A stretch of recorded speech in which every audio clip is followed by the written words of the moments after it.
Mahal mo ba ako? Hindi na. Asawa na nga.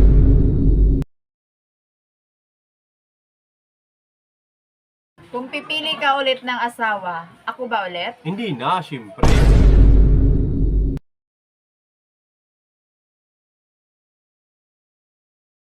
Sabi ko, gayahin lang natin yung vlog. Bakit parang seryoso na yung sinasabi mo?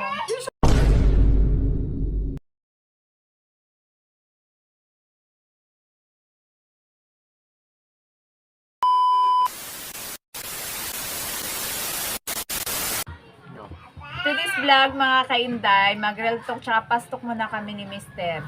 At saka kailangan magsabi siya ng totoo sa akin. Nagsasawa ka na ba sa akin? Oo, asawa na ako. Mahal mo ba ako? Hindi na. Asawa na nga eh. Mahal pa ba? Hindi na. Pikit o mulat?